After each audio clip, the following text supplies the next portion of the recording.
So guys, it's been a little while. I'm sorry.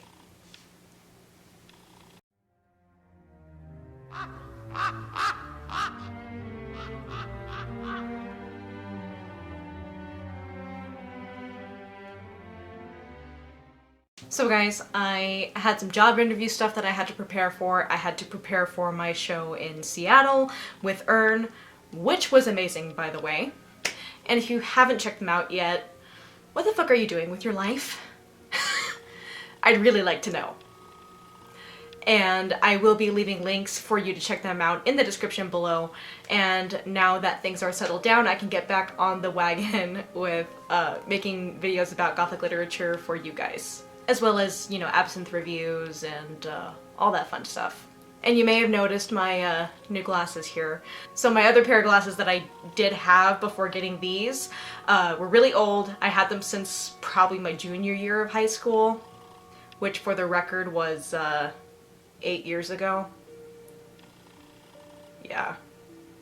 And so I thought, okay, I'm getting headaches again. I'm looking for new work. And I need something better to handle working on the computer and reading and stuff like that, because I'm hyperlexic and I'm nearsighted. That's not a very good combination.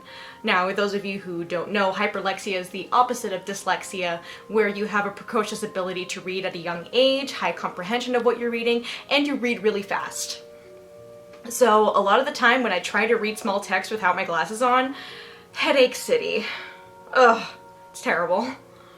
So basically what happens is my brain is like, bitch, I want to read this really fast, and my eyes are like, slow down, bitch! So I don't want any more headaches. I just want to carry on as comfortably as I can and being able to see. And Kenny would often bug me when we were playing video games. He'd be like, babe, wear your glasses. And I'm just like, I don't feel like wearing them and I forgot them. So I finally got new glasses. Figured it was better on everyone. Now, on to another famous absinthe drinker and the subject of this video, Théophile Gautier.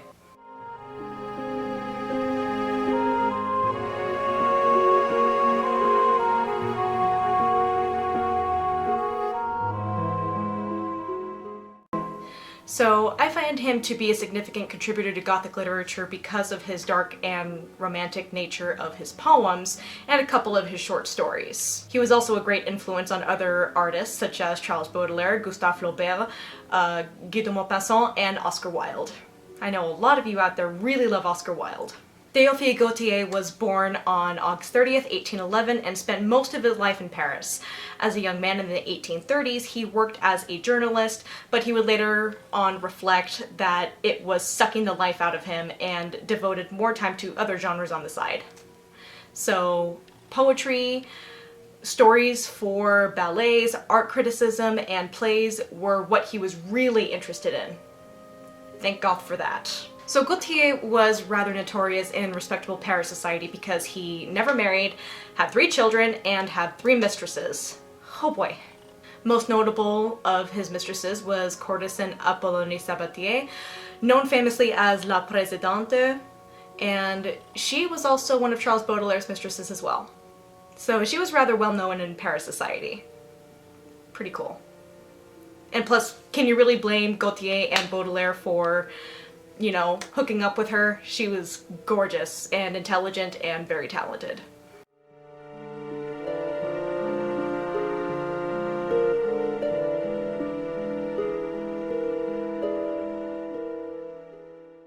Théophile Gautier was exclusively earning money from his writing, which was incredibly unusual among French writers in the 19th century. Remember when I reviewed that book, Goddess by Kelly Gardner? I really hope you do, because it was a really awesome book. I loved it.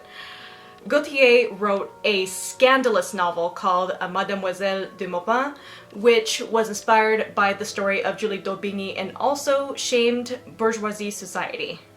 Whew. Toughie. This did land him in some legal trouble because the story was so outrageous at the time, but he overcame it. Another notable story that I think pertains to the genre of Gothic literature is one of Cleopatra's Nights. In it, the famous Egyptian queen suffers from extreme ennui in the oppressive atmosphere of the necropolis over which she rules. She cries out for love as the cure. She seduces an admirer of hers and lets him spend the night. What a perfect opportunity to try out a new poison. And the story most closely linked to the Gothic genre and one of the most romantic stories I have ever read, La Morte Amoureuse or Clarimonde. So, an elderly priest recounts the story of the courtesan he fell in love with, who turns out to be a vampire. Despite this, he does stay with her until she is destroyed by a fellow priest. Really sad. He proclaims that it was the biggest regret of his life, yet he still misses her. It's a story that definitely captures some elements of Gothic literature. Love being stronger than death, a femme fatale, nightmares, forbidden love, and the blurring of the line between life and death. And that's something that Edgar Allan Poe also touched on a lot in his horror stories. And of course we cannot forget the ever-present eroticism. It's beautiful, really. He was indeed a friend of Charles Baudelaire and even wrote a biography on him following Baudelaire's death in 1867. However, Gautier would only outlive him by just a few years. Gautier died on October 23rd, 1872 at the age of 61. Gautier died on October 23rd, 1872 at the age of 61. He made a significant contribution to French literature as well as a bit to Gothic literature. So one thing I really like about Théophile Gautier is that he was really pushing forth this idea that art is created for art's sake. There's no reason to pick it apart and analyze it and then tear it down, because at that point it kind of loses its meaning.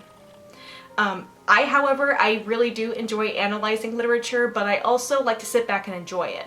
I don't like picking it apart. No. I don't like dissecting it. Ugh. And then when you consider his famous vampire story, Clarimonde, or La Morte Amoureuse, it's really significant. It really is. A lot of people think that Carmilla by J. Sheridan Le Fanu was the first portrayal of a female vampire. No. That came out in 1872. La Morte Amoureuse was published in 1836. Almost 40 years earlier. That's a long time. And it kind of makes me sad that this is often neglected, but I think it deserves some more recognition, and you guys should definitely check it out. And along with these stories, I really recommend you check out some of his poetry as well.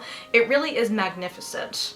Dark, decaying, romantic, and you can see where Charles Baudelaire got a lot of his inspiration for his own poetry from. Pretty damn cool. Here's one for you.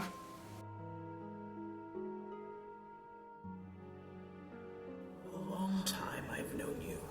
Why? Full 18 years, I must confess. All pink are you, pale, blear am I. Winter's mine, yours, spring's comeliness.